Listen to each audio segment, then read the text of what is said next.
Have you ever wondered what it would be like to look a dinosaur in the eye? I mean, for real, not in a movie.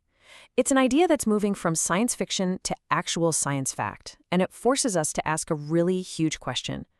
What happens when we, as humans, get the power to literally rewrite the rules of life? Seriously? Just take a second and actually picture that.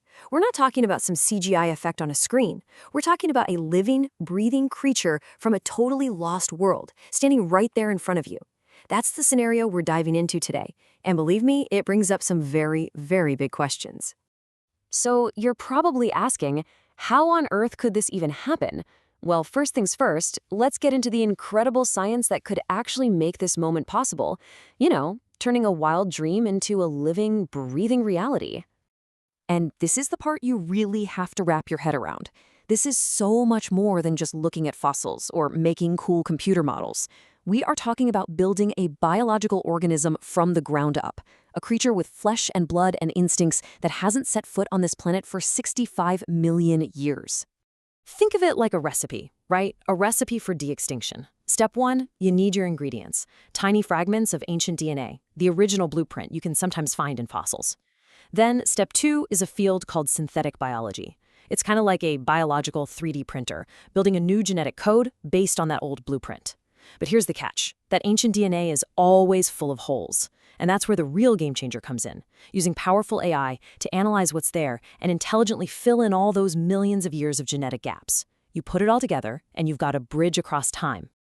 And right here, this is where the whole conversation completely flips. Look, the technical challenge is immense, for sure. But we might actually solve it one day. The second we do, though, we've opened up a whole new can of worms. It stops being about, can we? And it starts being all about, okay, what happens now? So let's talk about those risks, because they are massive.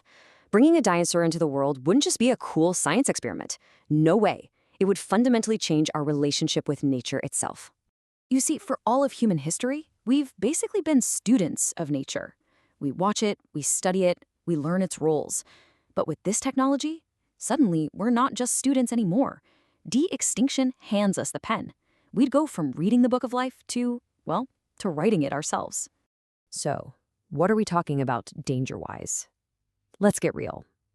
Imagine an animal from the Cretaceous period just out there, in our world. It could become an invasive predator that no modern animal is equipped to handle.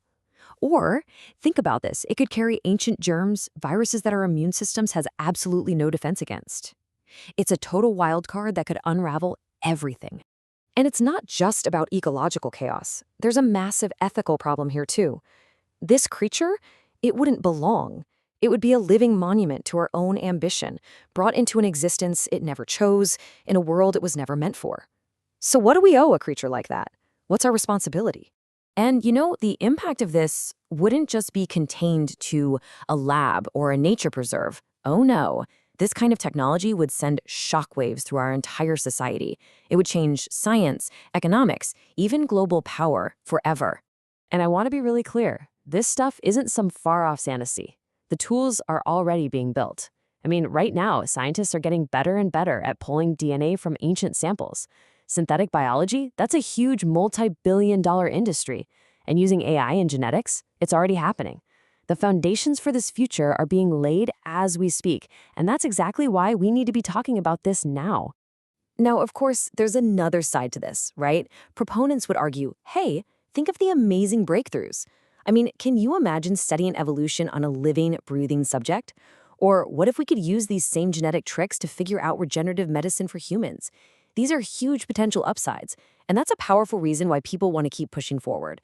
Okay, so this brings us to our final, and maybe the most important part of this whole discussion. When you really boil it all down, bringing back dinosaurs, it's not actually about the dinosaurs, is it? It's about us. Yeah.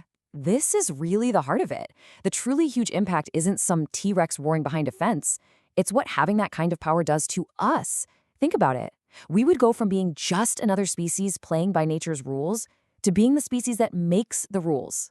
That changes what it even means to be human. And with that kind of power comes these giant questions we've just never had to deal with before on this scale. I mean, if we can create a life form What is it for? Is it just for our curiosity, to study, to make a profit? And maybe the biggest question of all, who gets to make that call? There are no easy answers here, none at all. So in the end, these dinosaurs wouldn't just be a window into the past. They would be a mirror held up to the future that we're choosing to build right now. A future defined by this incredible, almost godlike power and the wisdom or the folly with which we decide to use it.